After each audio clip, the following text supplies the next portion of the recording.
রিসা,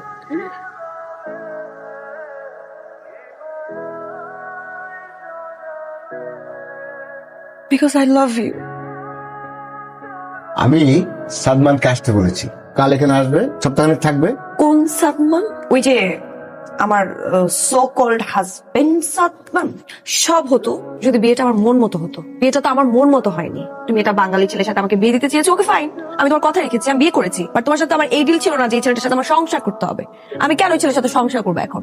মানে এই ছেলেটা লাইক কি টাইপের গেও খ্যাত আনকালচার, আমি তো আমার ফ্রেন্ডের কাছে এই ছেলেটাকে নিয়ে যেতে পারবো না। ফ্রেন্ডরা সবাই আমাকে নিয়ে ফান করবে। এই টাইপের ছেলের সাথে আমার যায় বাবা, তুমি বলো আমি যেই টাইপের।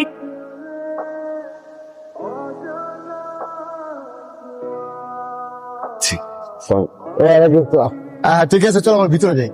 জি তা বাবা, তোমার ব্যবসা কেমন চলছে? জি ভালো, কিন্তু এখানে নিয়ে আসলেন?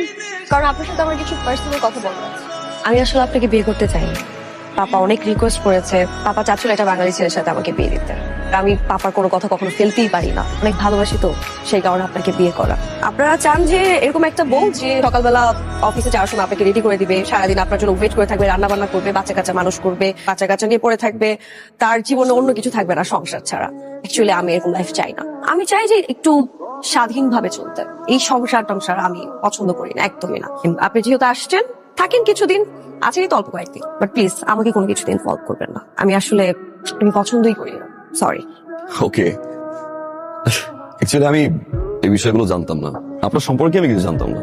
যতটুকু শুনেছি বাবার কাছ থেকে শুনেছি, অ্যাটলিস্ট আপনি আমাকে ফোন করে কথাগুলো বলতে পারতেন। যতটুকু জানি আপনার কাছে আমার নাম্বার ছিল। অবশ্য একটা বিষয় কি জানেন, আপনাদের মতো মেয়েরা এখন এরকম একটু ভাববে, এটাই স্বাভাবিক। মানে তারা জীবনে একটা সার্টেন টাইমে এটাই ভাবে, আমার কাউকে দরকার নেই, আমি একা থাকবো, ক্লাবিং করবো, পার্টি করবো।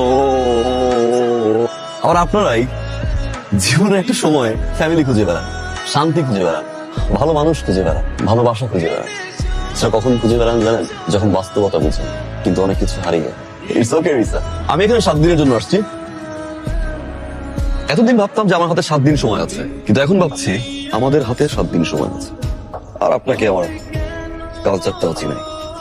এমন তো হতে পারে রাইট যে আপনাকেই আমার পছন্দ হয় না, আপনার কথা কোনোভাবে যাচ্ছে না। আমার মনে হচ্ছে যে আপনি যতটা স্মার্ট নিজেকে মনে করেন, ততটুকু স্মার্ট না। আপনি এখানে শুয়ে আছেন কেন? রাত বাজে অলমোস্ট 2টা, টায়ার্ড, আমি ঘুমাবো এখন। আপনি শুবেন, আপনি স্বপ্ন দেখবেন, কিন্তু সেটা আমার বেডে কেন? এক্সকিউজ মি, আপনার কি মনে হচ্ছে আমি সামহাও আপনার সাথে বেড শেয়ার করবো?